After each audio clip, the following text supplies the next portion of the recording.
clearly everything's not great because I'm making stupid choices that are going to get me in some serious trouble. Mm. But nobody looks at worth issues as being something to be solved when they are, right? So we really thought community corrections. And so for the entire year, 6 to 8 months that he's representing me before we get to try, not even a trial, I took a deal like everybody else on earth.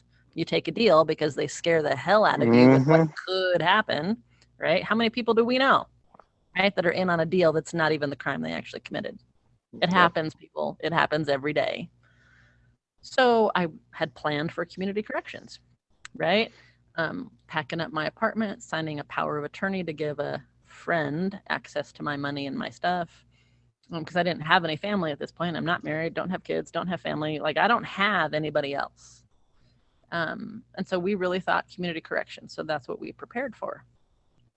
Well, the county I was in, Jefferson County, Colorado, they really don't like economic crime done by white women, right? So let's see.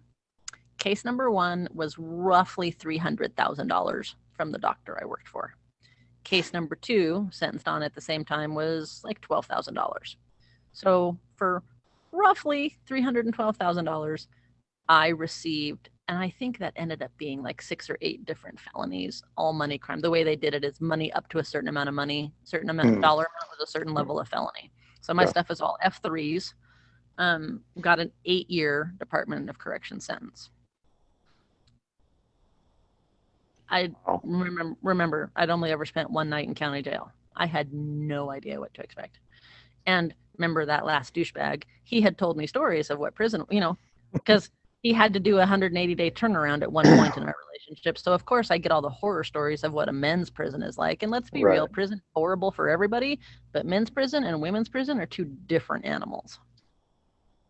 Right? So I have, and typically men's prisons tend to be more violent and more racially segregated in my experience. And so I had his stories, and he was a Native American. So I have his perspective, and he's the only person I ever knew that had been to prison and talked to me about it. So I had no idea what to expect. And so I spent 3 days in the county jail in a DOC pod, so they sort of segregate county offenders who are just there on a misdemeanor, drunk driving, whatever ticket, and anyone that's scheduled to go into the Department of Corrections is housed in a different pod. And so, of course, then I start getting the horror stories of what prison's going to be like from the girls already in the pod. And then I'm transported to diagnostic receiving, as they call it here in Colorado, right? And I still had no idea what to expect. That first day, I've actually written about some of this journey. I sent you that to read. It's incredibly it's a really long day. And when you don't know what to expect, they sure as hell don't want to explain shit to some new number coming in, because there is sort of an assumption that everyone going into prison has been there before, part of the criminal lifestyle, right? They don't want to explain to you someone like me who has no freaking, why are you yelling at me? I haven't done anything, right? Like, this isn't how we're supposed to treat people. But here I am, and I get to be strip searched, and you can't tell in this picture, but I'm covered in tattoos. Well, I don't know how they do it in other states, but here they have to take a picture of all of that. I was in that little photo booth for a very, come on, people, I am fully covered in tattoos, so I was there for a really long time. And getting an ID and talking to mental health for all of 5 minutes, all of the stuff. I'm sure, every state's different, but there's a theme there. There's probably some big similarities in how that first day, seeing dental, seeing mental health, seeing medical, getting your ID, getting your uniform, getting your boots, all of the stuff you got to do, right? That's probably pretty similar everywhere. But when you have no freaking clue what's happening, it's really overwhelming. And I absolutely was scared to death and had no idea what to expect. So, and California, pretty much the same thing. Few things probably a little different, but it's pretty much the same thing. You go through that process, and yes, for everyone listening, they pretty much assume that you already know everything, and so if you ask a question, you're getting yelled at, and yeah, it's crazy. But anyway, but at the same time, I know there's probably people listening that are going to say, "Well, But you you committed guys a put crime. yourself, yeah," Yeah. and I agree with you on that. You know, Right. I at the same time, a Yes. correctional Well, officer has a job to do, so don't sign up for to the job if you don't want to do it. well that and okay, yes, we made choices that landed us there. Yes. However, and probably I don't want to speak for you, but probably part of some of why we do what we do now is just because I made some horrible choices and landed myself in prison. Yes, I did. That doesn't mean I'm no longer human. That doesn't mean I don't deserve dignity and compassion. You and I both know, and I'm sure probably plenty of people listening here, there's a whole lot of people that are incarcerated because they've got underlying mental health and trauma issues that have never Yes, been addressed. They were self medicating for a reason. We're not helping anybody by warehousing them in prison. and yeah, it's kind of like you said the PSI, and in California they do a probation officer has to come and see you after you get sentenced, and it's I think it's a most ridiculous waste of time and money because they do this report that goes to the judge for sentencing because the judge can give anyone probation based on that report. To my knowledge, no one has ever got it. Well, of Like, course you not. know what I mean? So my question is, why even do it? Like, what's the point? Because you get asked all the same crap when you get to prison anyway. So why waste everyone's time? And someone like me, and I'm like, oh my god, I got family, I got all this good stuff in my. Yeah, they didn't They don't care. care. Yeah. So yeah, I definitely agree. Like, my thing is, regardless, once you go through that process and you're being warehoused, yeah, I'm a ward of the state. Like, whether you like it or not, your system take care of me. No, I don't need steak dinners and stuff, but hey, like, I need my medical. I need, like, if I have a stupid question, it's because I don't know. Like, educate me. Mm-hmm. If I ask the Right. same question 5 times, sure, yell at me because now, yeah, I'm a dummy and I'm showing you that. But to your point, how many people are not diagnosed with what's Anything. really, Right. yeah, what's really going on, right? And I'll definitely say from my prison experience, I mean, there were guys in there that were super intelligent, but they were like evil. And I couldn't help but think, man, maybe if someone really put some time into them, like they could take that intelligence and that ingenuity and apply it to positive things versus like constantly trying to, always go against whatever is quote unquote right. But anyway, I digress. We So could be here for days on that yes, subject. we could. So all right. So you've gone through the process. I'm assuming, did you move again to an actual prison, or were you Yeah. like, how does that work? So here at the Denver complex, so you have Mm, DRDC, which is Denver Receiving and Diagnostic, right? So yeah, everybody goes through there first, and that you're testing and intake and all that stuff. right, And then here in Colorado, there's only two women's prisons, roughly 20 for the men. So the men, depending on your security level, the men tend to get moved around a bit more, right? Whether you're minimum, medium, or max. right, Well, in Colorado for the women, it's Denver, which is the maximum, or La Vista in Pueblo, which is medium security. So depending upon your classification, those are your two options. So I was in Denver originally for roughly 3 months. And you kind of move from unit to unit, as you behave well and do well and stay out of trouble. So they start you in unit 5, which is an absolute chaotic mess. And you're still learning prison, right? Like you don't know, how do you get mail? How do you use the phone? Canteen, what the hell is canteen? How do you get to the library? Like, you're still learning, right? If you've never been to prison before, you have no freaking clue how to do any of this. mm-hmm, I mean, I got really lucky. My first roommate was great. I'm still in touch with her. She's still in, but she was willing to answer questions. She was willing to be kind and compassionate and explain some things. Like, I didn't even know what the chow hall was and how we got fed. Okay. Like, I had no clue how this worked. right. So I got lucky. My first roommate was great. And then I progressed through from Unit 5 to Unit 3 to Unit 2. And then I got shipped to La Vista down in Pueblo, which is way south. More back then, it was considered a work camp. It's definitely so Denver is more what you think of when you think of prison: barbed wire, lots of concrete, can't walk outside, walking one way on a sidewalk to Medline, all of that, probably pretty common for anyone that's been to a prison. La Vista down in Pueblo happens to be on land that is owned by the state mental health hospital complex. So it's real pretty. You know, it's definitely more of a hospital sort of environment. Right. 2-story buildings, lots of pretty flowers. You can walk out on the yard. There's a big fat gym to use. It's definitely a prettier place to be, for sure. Definitely appreciated doing the bulk of my time down there. Good warden, lots of good programming. To be able to go outside and sit by a tree, that doesn't happen in a lot of prisons. But we were able to do that down in Pueblo. You still can. Nice. Well, not now during COVID, but in general, COVID's a whole other issue. But, you know, so then I got shipped down to Pueblo. And so on that original 8-year sentence, I did roughly 2.5 years. While I was there, I pursued my next case. I had stolen roughly 150 grand from a nonprofit. Go me. Pursued that case while I was inside, because my thinking was, I know it's coming. I know it's going to happen. I would rather resolve it. I didn't want to get out, deal with it, and come back to prison. Right. Already sitting in DOC, figured I would get more time. Oh no, they sentenced me directly to community corrections.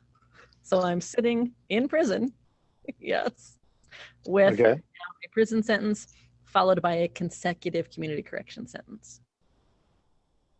Interesting. Yeah. That's one word. Another word would be cluster. So what happened was, because it was a consecutive sentence, my case manager was like, oh, no, you can't go anywhere until you finish the sentence. So I'm thinking, because I don't know the system, I'm going to have to do 8 years. And then I'm going to have to do 12 years community correction, so I got sentenced to a 12-year community correction sentence in my second case out of Denver. Yeah, that's okay. For anybody who doesn't know, that is not how that works. You have things good time and earned time, and whatever time generally a judge sentences you to is not what you end up serving, right? So I did roughly 2.5 years on that 8. And then I go out to community corrections as a DOC client. There's different rules. You have diversion clients, which is somebody who's sent directly to community corrections. Right. And then you've got DOC clients who have been sent to a halfway house to transition out onto parole. So 2 different animals. So when you're still a DOC client, DOC rules apply. Your AR still apply. Like whatever your DOC rules are, you are still subject. You're still considered an inmate. You've just been, for lack of a better way to explain it, you've just been transferred to a different unit that happens to be in community. Yep. Right? That's one way to look at it. Well, because I had this consecutive community correction, so I was both a DOC client and a diversion client with 2 cases. So how that translated was 2 sets of office visits, 2 sets of UAs, 2 sets of restitution, 2 sets of home visits, 2 sets of rules that didn't always agree with each other. For example, DOC, my parole officer, wanted me driving because I was spending too much time not at work because I was on the bus system. The halfway house said, no, you can't drive. Well, which is it? Because I can't do both. Never did get an answer. Right? And so it's 2 sets of rules, essentially, because I was both DOC and diversion. It was a nightmare, an absolute nightmare. Yeah, and let me just interject, like for people listening, that happens a lot. And whether it's kind of what Joybelle's talking about with her situation, or it's people that end up having to do probation time when they get out and they're on parole, and now they have a probation officer and a parole officer, and you end up having these 2 to 3 to 4 sets of rules depending on if you're in a halfway house and you're here and you're there. And Yep. and yeah, you don't know, because you could literally go against one set of rules to abide by the other set of rules. Yes. And it kind of just puts you in the crosshairs. And it's sad to say, it is a reason why some people reoffend, because they're just like, you're going to violate me anyway. I might as well Right. go out on my terms versus you trying to make me a violation even when I'm not, so Right. Yeah, keep and going. that's actually part of the reason why I did end up reoffending. So the first time I go to prison, I spent 2.5 years. I took Cisco. So bear in mind, I didn't qualify for any sort of mental health help. So I wasn't getting anything to deal with my worth issues. And on paper, I looked great. Oh, she's done programming. She lives in the incentive unit. She hasn't been in any trouble. So I looked great, right? On Mhm. paper. You and I both know I didn't really deal with anything I really needed to work on. So I get to the halfway house. Again, had a hard time finding work because I'm educated, right? And so the sorts of jobs that the halfway house basically wants you to have. So for those who don't know, day one that you get to the halfway house, you owe rent, right? Here in Colorado, it's Mhm. $17 a day. So I get to the halfway house. Well, I can't work as a bookkeeper anymore, obviously, right? That's a no-go. Well, but I'm also overqualified for fast food or the car wash, or like I had interviews at like Walmart and Office Depot and Home Depot. And I mean, I was willing to work absolutely anywhere that would hire me, but I now have multiple felonies on my jacket and it's all money crime, right? So I'm a risk, Mhm. right? And a lot of places, certainly, and we're talking 2015 here, a lot of places weren't willing to hire a felon, right? And I was overqualified for a lot of the jobs I was applying to, right? So I end up 3 months behind on rent and on an employment contract. If you don't find work within 60 days, we're sending your ass back to prison. Right. I'm scared to death because nobody wants to go back to prison. A lot of people end up going, right? The recidivism rate nationally is roughly 52%. Nobody wants to go back to prison. We're violated on technicals. We're afraid. We're not getting the help we really need. Like reentry now is a much bigger thing than it used to be. But in 2015, I couldn't get any help and I'm 3 months behind on my rent. And of course, I'm scared to death about going back to prison. I should have just gone, right? Hindsight. So the employment coordinator at the halfway house, there's this job at a warehouse. This guy basically was packaging basically beer bottles, like in 6 packs, Mhm. It was a packaging company. So she gets me a job there. Well, he likes me and I'm smart. So they give me a chance in the office. Should I have been working in an office? No, I should not have been. I mean, and sure. I told myself, I'm ready. I can do this. I can still contribute. I can use my skills for good. Yeah, I sold myself a really good story. Here's the thing when push comes to shove and anybody on earth gets in a pickle and things get hard, what do? They do what they know, whether that's getting high, whether that's stealing, whether that's running guns, selling drugs, whatever it is they do. When shit hits the fan, they're going to go back to doing what they know how to do. So in my case, when I'm rear-ended in a car wreck and my car is totaled on the way to go drop a UA, right? When that great employer starts bouncing payroll checks and taking advantage of the fact that most of his staff are people from the halfway house, right? So he doesn't always pay us, right? Right. Right? Whatever that looks like. And that happens, right? And so I'm looking for another job, haven't been able to find one, can't get around because my car is totaled, can't pay my rent. What do? Of course, and I'm not saying this makes it right. It's not right. What I did was not right. But when I needed it, I forged payroll checks to pay my rent, to pay for my rental car, to put food. Because I'd done this for 10 years. This was not new to me. This was my coping skill, Mhm. right?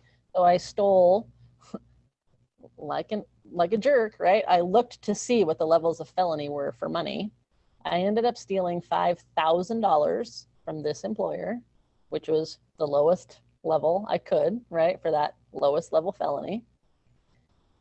Paid my rent, took care, like paid the bills I needed to pay, and then I did actually stop myself, which really sort of shocks me, because the first time I went to prison, I probably wouldn't have stopped stealing money if I hadn't been sent to prison. Right. That's just true. So I steal roughly $5,000, get myself a new job. I'm not even working there anymore when he discovers what I've done. And actually one of his partners discovered what I had did. And he actually asked me about it. And he and I had talked about it because he didn't want to send me back to prison. He sort of course, he wasn't happy about it, but he could sort of understand the level of stress I was under. He could get it. Wasn't happy about it, but he could understand, right, what drove me to it. And he actually was even willing to let me start making payments and find a way to work it off and figure it out. He was willing to work with me. Cool guy. He didn't have to give me another chance, and he did. But his partners weren't as okay with that. And so they pressed charges. At this point, I'm on parole. So basically, I got to the halfway house, spent a year doing halfway house non-res ISP, which is basically an ankle monitor.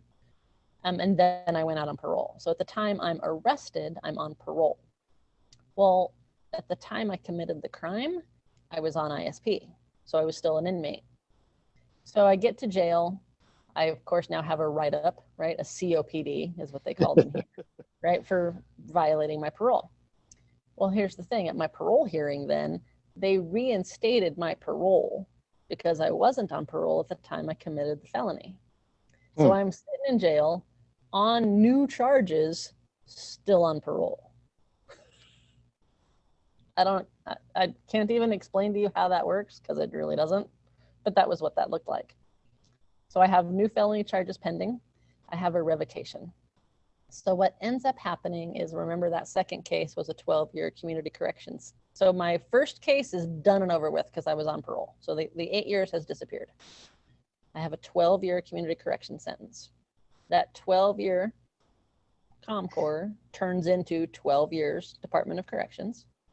Plus, I got an additional 9 years on the new felony. So I got a forgery charge for the payroll checks, and of course, economic, theft, right? So I get a total of a 21-year sentence to DOC. Wow. Yeah. That's a big number. Yeah. So 21 years, so 8, 12, and then 21. Well, no, 8, 12, 9. 9. And when you add it up, 21 altogether, right? So. And if you add that 8 in, that's nearly a 30-year sentence for $500,000. But now you're, yeah. And I mean, I'll just say this quickly. People listening, you have to think about in the last 10, 20 years, big name people that have been caught stealing millions of dollars or, subverting the process to gain money, which is the same as stealing it. And either not do anything or do a year or whatever. So yeah, I mean, I'll be the first to say, yeah, I'd be pissed if someone took $500,000 from me, if I had it. But at the same time, think about the amount of time that we just heard, right? That's a lot of time. Once again, I won't even throw white privilege into that, just privilege in general of someone in a position and with the finance and the social status. These are kind of like the economies of scale, right? Like if you're in a small group, you can get away with a lot more versus you're part of the bigger group. Yeah, you're getting 30 years for doing something where someone else does something 10 times worse and gets a year or two. And for the most part, it's diverted and they're sitting at home with an ankle monitor and a few million in the bank. So yeah, when you ask why prisons are so overcrowded or why people are screwing up so much that prisons are overcrowded, take it with a grain of salt, because Right. people might not be screwing up as bad as you think they are. Anyway, so you're back in jail now. You're getting this time. Now what happens? How much longer do you end up doing in prison before you So, get to your lovely prison outside of prison? right. So I did 4.5 years. It was so on that 21. So on the 12-year ComCore, I I received that sentence in 2013. I was resentenced in 2016. So that 3 years of credit that I had served, I did receive credit for that, because I had served that. Right. So that 12, I got 3 years of credit on that. The other amount of time that the judge awarded me pre-sentence confinement credit, I never did receive, because state law in Colorado, if you're serving a parole sentence, even if you get, because you're on parole, so that's where my parole thing matters, even though you didn't think it did at the time, because they reinstated my parole and I was serving a parole sentence, I wasn't eligible for any of the other pre-sentence confinement credit that the judge awarded me because I was on parole. Right? Got it. Right. So on that, right, 12 plus 9, the 21, got 3 years credit, did 4.5 in prison for that. And I'm now out in community corrections. I'm still considered an inmate, but I'm here at the halfway house. And so I know we sort of brushed against lots of people stole lots of money, whatever, right? But here's the thing to think about. If you're thinking, yes, I made my own choices. Yes, I deserve to come to prison. Yes, I deserve to be punished. I agree with you. There absolutely should be consequences for my choices. However, consider that the taxpayers pay for everyone in prison. And so your taxpayer dollars went to, here in Colorado, it's roughly $50,000 a year to house an inmate. So someone like me, I don't have family support. So I was living on what's called state pay, which is roughly $15 a month, 1.5. Of that $15 here in Colorado, they take 20% of your pay toward restitution and fines. So the $3 or $4 that they got from me each month, that doesn't even cover my interest. So the taxpayer is paying for me to be housed in prison for a total of 7 years at 50 grand a year. My food, my clothing, the roof over my head, the bed I'm sleeping in, right? Does that really, if we're going to talk about restorative justice, does that really make sense? Because even if you had put me in community corrections, which I'll grant you is not fun and isn't a fit for everybody, I could have been going to work every day. And even making minimum wage, I could have paid more in restitution than the $3 or $4 they took from me each month for 7 years.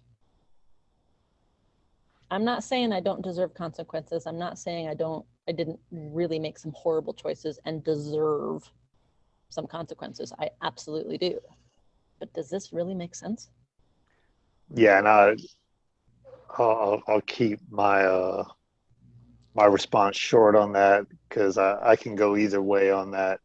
But what I will say is, if and each state varies. I think California is at like 68,000 a year. It's like a ridiculous amount to house an inmate for a year. But if you're going to do that, is there a value add, right? Like, what as a taxpayer do I get every time someone's being housed for a year to ensure that, like, when they get out, they're going to be productive, like they're whatever issues they have are being dealt with, versus, are we just doing this as punishment? And if so, why run programs and stuff? Just Right. put everyone in a dirty cell and give them, one hot meal a day and screw the rest, so. Right.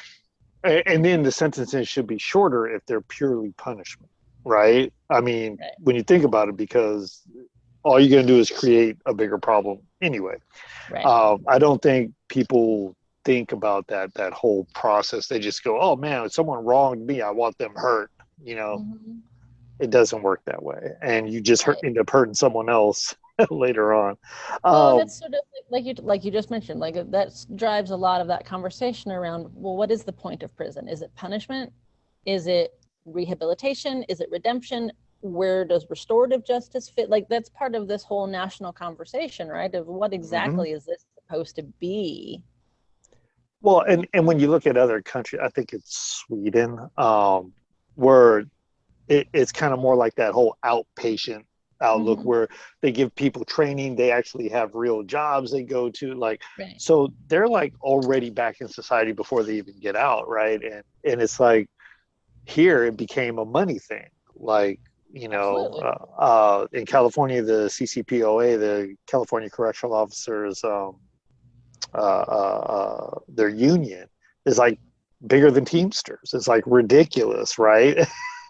So it's like when you see that, it should raise the question: are we doing too much for prison? That their union is like bigger than the freaking mafia union. Like, Right. Well, and when they are spending that much money on lobbying and like there's a whole other host of issues that a lot of people yes. look at there. Mm-hmm. I'm not saying that no union, like, right, they have jobs, and God knows I wouldn't want to be a corrections officer, right? But I'll tell you, Yeah. and I might piss off some people, I met some truly great corrections officers, Me too. right? They're human beings too. Like our current head of prisons, Mr. Dean Williams, is fantastic. I've gotten to meet him. I love to hear what he has to say about normalization and what prison should look like. And yeah, he's been to Norway and he's toured those prisons. And some people might not like that I'm saying this, but prison, there is a place for prison. I'm not saying we're never going to get rid of I, prisons. It's not possible. I I'm agree. not going to say that. But do I agree with necessarily how we treat people in prison? Sure, I could have been treated a whole lot worse. Yes, that's true. In Colorado, they're pretty progressive, probably not as bad as some of the stories I've heard in other states. But if we're looking at mass incarceration on a larger scale, the war on drugs and the 1992 crime bill has not helped prisons. We're not helping people. And okay, maybe not everybody in prison, but the bulk of people in prison are going to come home to your community. Where do Exactly. you want those people to be? Yeah. Yeah. No. And I agree with that 100%. It's uh, that whole philosophy that like people get locked up and they don't come back. Like, no, the majority of people do get out, and I mean, the whole not being able to get a job and everything else that that creates stress, and I think um, people don't realize it, but this last year plus a pandemic is showing people kind of what we have to go through without a pandemic. Yeah, Not allowed to right. go certain Well, places, and can't get a and I'm job. sure for any of us that have been inside, it drives me crazy when I hear somebody from the outside say, "Oh, it's just like being in prison." No, bitch, it ain't. Nope, No, not it's at not. all. I hate being on lockdown. This is not a lot. You Mm, can leave your house. You can walk around outside whenever you want to. right. Yeah. So yeah, Yeah. Yeah. muscle up, Buttercup. Yeah. Okay. So I know some people, Where do you especially want to go my now? well, my people from California, are definitely going to ask this. So that was a lot of years, and you did a little bit of time. The majority of people in California are doing 85%. Okay. They still do some halftime on nonviolent kind of year felonies, right? But for the Mm-hmm. most part, Californians, we're you get 12 years, you're doing 10. Like that's just Okay. what it is, right? So how is that set up in Colorado? Like how much time do you have Okay. to do off each of those terms? So here in Colorado, they absolutely do look at nonviolent versus violent. Mhm. So roughly, the time computation is an incredibly complex thing. Yeah. But in general, you get my 21 years. So I get good time immediately, which cuts my sentence in half. Okay. Then from there, you get earned time every month. And so with my level of felonies and being nonviolent, I get 10 days a month of earned time. So good time cuts my time in half. And then my earned time. So we have, I don't know what they call it other places. So your MRD is your mandatory release date. That's my 21 years. They have to let me go at the end of that. Well, then they have my PED, which is my parole eligibility date. So you cut my sentence in half, you give me my earned time that I earn every month, and that change. So every month my date moves up, right? Because I'm earning that time. So your PED is when you're eligible to see the parole board and you can be granted parole. Here in Colorado, community corrections, you're eligible to apply for a halfway house if you're nonviolent 19 months before your PED. If you're violent, it's only 9 months, and you can go out 6 months before your PED. So they do look at violent versus nonviolent. Okay. So I had been at a halfway house before, and you would think that I would say, hell no, I'm not doing that again. The fact of the matter is that I was really working on my issues. And if I have the choice of sitting my happy butt in prison, or at least being able to see my family, friends, and fiance and go to work every day, I'm going to take that choice. Are there hoops here that I don't like? Yes. Are there things here that make no sense? Every single day. But hey, I get to see my fiance almost every day. I get to talk to my family, my biological family in Iowa that I haven't even gotten to meet yet. That's worth it to me. Am I going to jump through the hoop in front of me? All day. Right? Because I can do more, right? Like I'm talking to you right now. Could I have done that in prison? I wouldn't even have met you in prison, right? I met you out here, right? Like I can do more. I'm getting ready to testify on a legislative bill that means something to me. I'm working with a lot of organizations that I met inside that I'm working with right now. Like I have more opportunity and I can be more of a force for change, even in the halfway house, than I could be in prison. And for me, I know it's not the answer for everybody, but for me, it's worth it. Yeah, no. And yeah, I'll never forget, and this I don't think applies to you. Doesn't apply to me, although I have thought about it, which is I heard a story from a CEO that I worked for a few years back.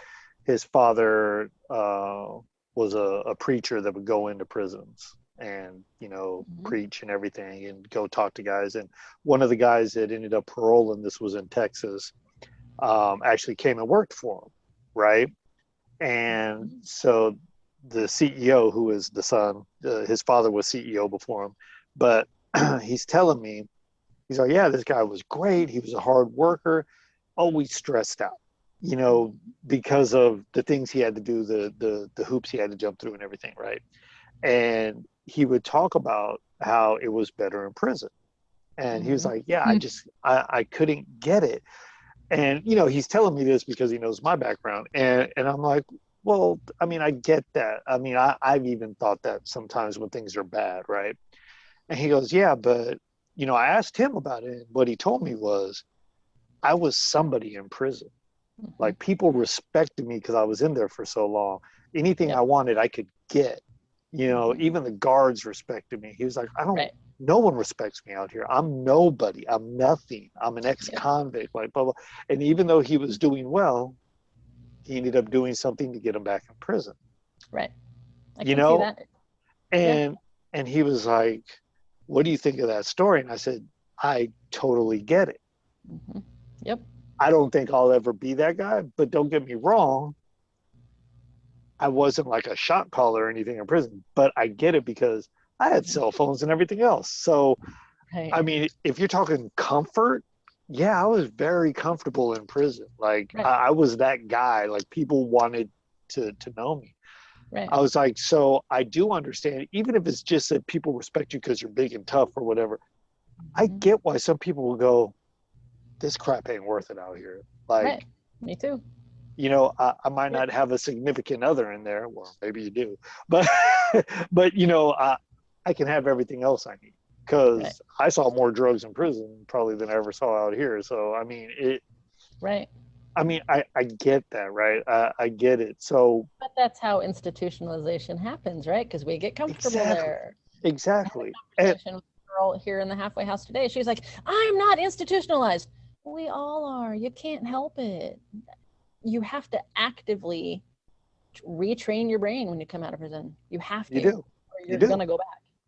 Yeah. And I mean, I joke. I mean, I've been out 12 years. And I tell people, I go, I still remember for the most part those 100% meal days. Like, you know that the cinnamon rolls were on Friday. You know, Yep. SOS was on Tuesdays. You know, Yep. fish was on Fridays. Like, it, Yep.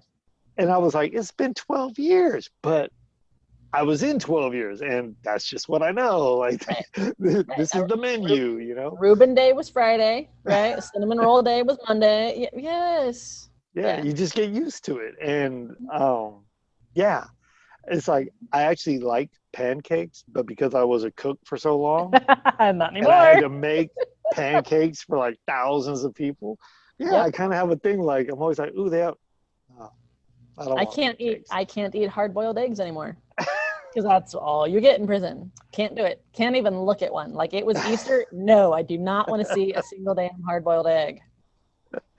So, okay, good thing. Tell tell me about one while you were inside on either term. Did you get any visitors? And then also tell me about what holidays were like for you. So let's see. I didn't normally get visitors. Pueblo is roughly a 2 hour drive south of Denver. No, that's not a lot, but it's prohibitive. It can be expensive, right? And the video visit thing that GTL is doing is a whole bunch of bullshit. So I wasn't going to ask anybody to pay that. I mean, you were paying like $20 for a 10-minute visit. Like, no, I'm not going to ask anybody to do Wow. that. Yeah, it's obscene. It's obscene. And the technical, like, don't even get me started. Not worth it. I heard they're taking over in California. That's not going to be a good thing. So I did get a couple of visits. So I was very invested in programs, developed a lot of really good relationships that I still have. I did the best visit I got. So my fiance, we had been sort of casually dating before I came back to prison. And bless his heart, he had no idea what he was getting into. But he hung in the entire time. He made sure there was always money on the phone. We talked every week. I am much more of a writer than he is. So he received mail every week. I didn't. I got my weekly phone call and we made it work. But he's not a writer. It's fine. He has lots of other great qualities. But he did make an effort. He came down and finally I pushed the point and was like, look, I need to see you. Like letters are great, calls are great, but I need to see you. And so to his credit, he jumped through the hoops, filled out the paperwork, came down and saw me. And we had, so because I lived in the incentive unit, one of our privileges was we got extra long visits. So the day he came down, I was able to get like a 6-hour visit with him. Nice. Yeah, it was great. And so we spent the whole day together, which was it was a great day. We definitely needed the FaceTime. And then of course COVID hit. So that was the last visit. That was the only visit I got. And then COVID hit, so ain't nobody having visits or programs or anything else. But we still, was still able to talk to him every week, still lots of letters. And so he knew when I was eligible for community and I was keeping him up on the process. And when I came to the halfway house, he was ready. Had a bag of stuff for my clothes, my hygiene, all the stuff, because they don't provide you shit at the halfway house. You have to provide all of that yourself and pay rent. And so it was worth it for me because he had everything ready for me. I'm able to see him most days. I had a job lined up. I had things ready. Like I was ready to come out, even in COVID, which completely changed everybody's world, right? We had to quarantine for 2 weeks there before we left. Quarantine for 2 weeks when we got here to the halfway house. So, it was dealing with that new normal, right? And so that was the visit I got when I was in. Holidays, I'm sure like everybody else who's been in prison, you develop your quote unquote family. You might not call it that. Maybe it's your pod, maybe it's your crew of guys, like whatever it is, you develop a group of people that you eat with, that you grieve with, that you celebrate with.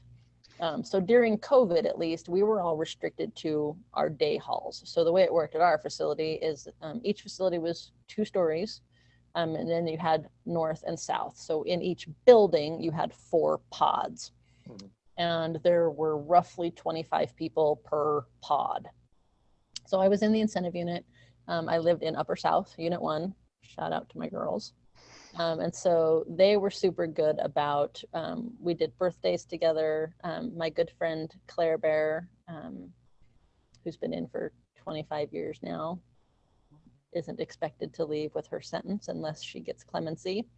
She makes the best prison cakes on earth. Right? She is the best baker. Like, you always know when Claire Bear's baking a cake because the entire pod smells like whatever it is. It's wonderful. So she was always the cake baker. So she always recognized people's birthdays, Christmas, Easter, all of the holidays. Somebody was getting a cake from Claire Bear. Other girls like Shanti and Natalie are both long-term older, both have done 20 plus years, are LWAP as well. They always made sure that we had a spread. Everyone who's been in prison will know what a spread is. For those of you that don't know, think of it as a potluck. You're bringing a little bit of everything. Everyone's pitching in, right? It's probably the best way I've thought of to come up with explaining that.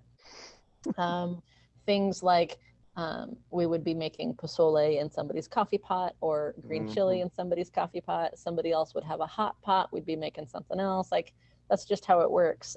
In Colorado, you've got microwaves in each day hall, at least at our prison. We did. So you're able to make whatever it is you want to make. Canteen can be pricey, but there's all kinds of good stuff on it, right? And you can do some amazing things with a ramen. You can. Right? You really can. So yeah, holidays were always everyone in the pod getting together. And especially during COVID, we were doing a lot more we were more restricted to our cells. So either at our prison, 2-mans, or, well, they started out as 8-mans and were reduced down to 4-mans. I don't believe the men's prisons do that, as far as I'm aware. That's just, of course, the women get that, right? Let's not go there. So holidays were all about, social distancing does not happen in prison, people. It's just not possible. But holidays were definitely about eating together, spending some time together, and of course, fighting for the phone so that everybody could call home. Let's just be real. Gotta love that, right? Right. So I brought it up on my end, but cell phones in prison there? Nope, not in prison here. Really? Really. And I don't know. Okay, I can't speak for the men's prison, right? Because even with inmate to inmate mail, we're not going to talk about that because they read everybody's mail. Of course. Right? So I don't know if it happens in the men's prison. But at the women's prison, so we once had, that I'm aware of, some girl who was working on a maintenance crew, her whatever, threw a package over the barbed wire fence. Of course, we all got locked down for that. And it ended up being some cell phones and some drugs that, a wonder boy thought it would be wise to throw over in front of a camera. Like, what did you think was going to happen, dum-dum? Anyway, so that's the only... I love seeing the drone footage now, because that was something. Right? Well, before I got out, I was like, they got those drone things. I'll get a helicopter and I'll put a clamp on it and I'll drop it up on the hill and you guys got to get it down. And I came up with all this stuff because there was like a big hill behind the prison, and I was like, you can be up there, I was like, I can totally do that, I'm gonna hook it up. Yeah. No, that's not how. Videos of it, and I'm like, people are really trying that. Yeah, they really are, because they've heard it now. Yeah. Not at the prison I was at. I mean, and maybe this is a men versus women difference. I don't know. We didn't have as much fights. Sure, some fighting, but women are way more passive aggressive than men typically, right? So the fighting is different when it comes to women. And more often than not, again, I can't speak for the men, but in women's prison, we're fighting over some bitch that's your girlfriend. I mean, seriously. Right, yeah. I can't speak for the men, but in women's prison, that's mostly fights were about relationships, right? But still not from what I've heard, women's prison is not as violent, not racially segregated, not segregated by crime. So you could be sharing a room with a child molester, a murderer, whatever your hierarchy of the worst possible thing is, Right. you can end up living with that person and having to figure that out. Interesting. All right. So gone through before, during, now you After, land over at beautiful Geo. right. What's the situation? And talk a little bit about showing up there, like what that looked like going from prison to there, and then kind of some of the hurdles you have to go through just to be there and kind of function. And then also, I would love to hear, and everyone would love to hear, like some of these organizations that you're working with now, and trying to make a difference with. So, Okay, so landing at Geo. Well, during COVID, right, things are weird. So I think I mentioned briefly. So we were quarantined in the hole, even though they say the hole doesn't exist. It does. So we were quarantined in the hole up at the prison before we left. The only time I've ever had a single cell in prison was in the hole. Great. Peaceful, quiet. I could color, I could write. Best thing ever. Of course, I was not there because I got in trouble. Probably different, right? When you've been in a little trouble. mm-hmm. So we quarantined for 2 weeks, and we're not really sure what it's going to look like once we get here. So that day, 12 of us came down together. So they pack up all your stuff. Anything you've bought, you're allowed to take with you. You have to turn in your state issued property. So that first day is a little bit of a cluster. You've got boxes you're able to pack. They go through all your stuff before you leave, taking inventory, making sure they get all their stuff back. Your medications are supposed to come with you. They usually don't. And just that whole process. So it's a full day. So here, because we're in Pueblo, so Pueblo is yet still south of Colorado Springs. There are halfway houses in every county here. I don't know how it works other places. So we left Pueblo. We stop in Colorado Springs at a couple of different halfway houses, drop some people off there, continue to Denver. And we actually got transported to Denver Women's Prison. We hang out in the parking lot until the Geo people come to pick us up. We transfer, and we can't go into the facility because it's COVID, it's locked down, and they're on, right? So we can't go in. So we're just in the parking lot in a bus. It's great. The Geo people come from this facility to pick us up, have to transfer all the boxes, make sure everybody has their stuff, right? So then we get here, there's a shit ton of paperwork to fill out. You have to sign like a financial power of attorney. They handle all your money. You have to fill out there's just a ton of paperwork you got to do when you get here. We haven't eaten all day, so we have to figure out what food looks like how are they going to feed us? And they do. And then we go into another room for quarantine, and we have to quarantine. So the 12 of us that came together go into a room. It was 12 of us from La Vista, 7 from La Vista, 5 from Denver, and the 12 of us end up quarantining together in a 16-man cell, right? And so we're all quarantining together. So they bring all of our food to us. Can't go anywhere. We did have one girl escape out the window because she just couldn't take it. Yes, you can walk right out of the halfway house, folks. That's how people escape. Right? She couldn't take it. She took it for a few days, couldn't, left. Happens. So we quarantined for 2 weeks. Here, we were allowed to have a cell phone immediately if it got dropped off to, because you can't go anywhere. Right. They're not allowing any visits. You could have one drop off, so your family could drop off whatever it was you needed within the first 72 hours. So your clothes, your hygiene, right? Because they're not going to provide anything to you. Sheets, towels, all the basics you're going to need. So for me, my fiance dropped my stuff off. Figured it out. So we spend 2 weeks with each other. And then come the end of quarantine, you're put in another room. So I'm now, this lovely rack you see, I'm now in another 16-person room. We have half capacity because of COVID. So I'm here with another 6 women in this space. It's still not socially distancing, right? That's not possible. I'm leaning up against my lovely locker where I have to keep all my things, right? I'm only allowed to have so much stuff here, right? They do count. You can't see it. I'm not allowed to show it to you, but there's a bathroom over in the corner. We have sinks here in the room. I have to be very careful. Not allowed to film, right, in the facility. So that's why you can only see me in my space. You can't see the door behind me. but that's how that works.